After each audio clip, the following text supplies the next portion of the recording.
सबसे पहले अहम खबर जबलपुर से। मध्य प्रदेश में अभी नहीं होंगे स्थानीय निकाय चुनाव। कोरोना की तीसरी लहर की ग्राउंड रिपोर्ट के बाद कराए जाएंगे निकाय चुनाव। हाईकोर्ट ने जनहित को ध्यान में रखकर यह कहा कि चुनाव कराने का फैसला तभी लिया जाएगा, सरकार की सहमति के बाद लिया जाएगा फैसला। हाईकोर्ट ने टिप्पणी की। इस वक्त की बड़ी खबर आ रही है, मध्य प्रदेश में अभी फिलहाल नहीं होंगे स्थानीय निकाय चुनाव। हाईकोर्ट ने कहा कि कोरोना की तीसरी लहर की ग्राउंड रिपोर्ट के बाद निकाय चुनाव कराए जाएंगे, साथ ही साथ जनहित को ध्यान में रखकर चुनाव कराने का फैसला किया जाएगा। हाईकोर्ट ने अपनी टिप्पणी में यह भी कहा है कि सरकार की सहमति के बाद ही फैसला लिया जाएगा।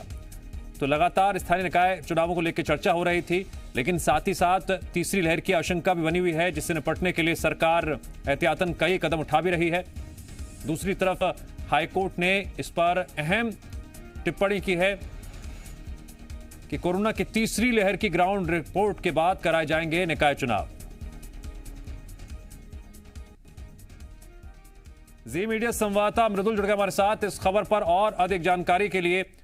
मृदुल, हाईकोर्ट ने बहुत महत्वपूर्ण टिप्पणी की है, ऑब्जर्वेशन दिया है कि कोरोना की तीसरी लहर की ग्राउंड रिपोर्ट के बाद ही निकाय चुनाव कराए जाएंगे। तो अब यह माना जाए गेंद सरकार के पाले में है, ग्राउंड रिपोर्ट सौंपी जाएगी हाईकोर्ट को। क्या जानकारी सामने आ रही है?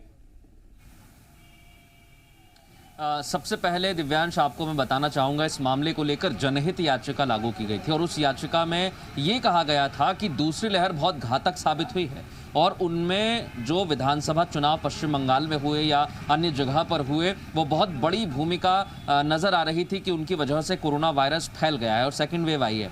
इसको ध्यान में रखते हुए याचिका लगाई गई थी और इसमें मांग की गई थी कि चुनाव नहीं होने चाहिए अभी मध्य प्रदेश में नगर निकाय के। और इसी पर हाईकोर्ट ने कहा है कि अभी आप जो जिला लेवल पर टीम बनाई गई हैं उससे पूरा अपडेट लीजिए। क्राइसिस मैनेजमेंट के ग्रुप लगातार दिव्यांश काम कर रहे हैं और इन्हीं ग्रुप्स के माध्यम से रिपोर्ट जाएगी ऊपर कि आखिर जमीन पर हालात क्या हैं अभी। क्योंकि आप देखिए धीरे धीरे अनलॉक हुआ है। अनलॉक में जहां मार्केट खोला गया, फिर रेस्टोरेंट्स खोले गए और अन्य जगह खोली गई, लेकिन उसके बावजूद हमने देखा कि भीड़ जो है एकाएक बहुत जगह पर देखी गई और इसलिए ये चिंता है कि आने वाले वक्त में अगर तीसरी लहर आती है तो क्या चुनाव कराना संभव है। क्योंकि ये जो चुनाव है ये सिटी के चुनाव है, सिटी की सरकार को चुनने के चुनाव होंगे और इसी को ध्यान में रखते हुए ये फैसला लिया गया है कि क्राइसिस मैनेजमेंट जो बने, जिला ब्लॉक लेवल पर टीम काम कर रही है, वो रिपोर्ट अपनी तैयार करे और वो भेजे, उसके बाद ही कोई फैसला लिया जाएगा। तो अभी नगर निगम चुनाव की आहट ज़रूर है, निकाय चुनावों की आहट ज़रूर है, लेकिन ये टिप्पणी बहुत अहम साबित होगी क्योंकि जनहित याचिका पर सुनवाई करते हुए हाईकोर्ट ने टिप्पणी की है। तो उम्मीद यही की जा सकती है कि अभी हालात सामान्य धीरे धीरे हो रहे हैं, जब तक पूर्णतः सामान्य नहीं होंगे तब तक हम चुनाव में नहीं जा सकते हैं। हालांकि जो रिपोर्ट का आप जिसका जिक्र कर रहे हैं, उस रिपोर्ट के आधार पर ही आने वाले समय में निर्वाचन आयोग फैसला लेगा या फिर हाईकोर्ट ने जो कहा है कि आप रिपोर्ट के आधार पर ही कोई फैसला लें। तो हर जगह से देखा जाएगा, परखा जाएगा और उसके बाद ही कोई फैसला इस मसले पर लिया जाएगा। लेकिन अभी सबसे बड़ी और अहम खबर यही है कि निकाय चुनाव मध्य प्रदेश में अभी नहीं होंगे, अभी इंतजार और करना होगा। ठीक है मृदुल, एक और बात, अहम बात ये भी आती है कि तीसरी लहर की आशंका बनी हुई है। मुख्यमंत्री शिवराज सिंह चौहान वैक्सीनेशन को लेकर और भी तमाम स्थितियों को लेकर मॉनिटरिंग भी कर रहे हैं, दिशा निर्देश भी कर दे रहे हैं।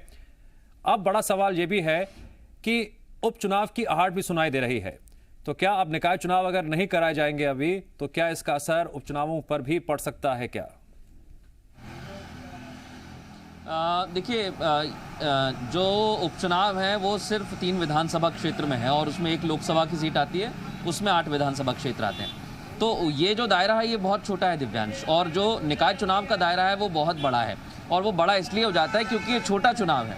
यहाँ पर वार्ड में भी चुनावों में इंटरेस्ट लिया जाता है, यानी जो उत्सुकता है वोटर्स की वो बढ़ जाती है। इसलिए निकाय चुनाव कहे जाते हैं कि इसमें लोग ज़्यादा सक्रिय नज़र आते हैं। छोटे छोटे लेवल पर संगोष्ठी होती है, बातचीत होती है, नेता कार्यकर्ता सक्रिय हो जाते हैं और आम जनता तक मिलते हैं। तो ये चुनाव कराने बहुत कठिन है। उपचुनाव ज़रूर हो रहे हैं और जैसा आपका सवाल है कि क्या इससे कोई फ़र्क पड़ेगा, नहीं हो सकता है कि इस पर बिल्कुल फर्क नहीं पड़े, क्योंकि उन क्षेत्रों में अगर आप जाएंगे तो हो सकता है कि वहां पर फर्क पड़े, लेकिन पूरे प्रदेश की अगर आप बात करेंगे तो बिल्कुल फर्क नहीं पड़ेगा, क्योंकि निकाय चुनाव एक अलग तरीके से लड़े जाते हैं, एक अलग तरीके से उसमें प्रत्याशी का चयन होता है, एक अलग तरीके से आम जनता जो है अपना मत रखती है, क्योंकि सिटी की जब भी सरकार चुनी जाती है तो दल से ज्यादा आप देखिए निर्दलीय भी इसमें विजय होते हैं, और उसका कारण यही है कि आदमी अपनी पहुंच देखता है कि उसकी पहुंच किस नेता तक है, किस जनप्रतिनिधि तक है, और वो उसकी बात के आगे रख सकेगा। इसीलिए निकाय चुनाव बहुत अलग तरीके से लड़े जाते हैं,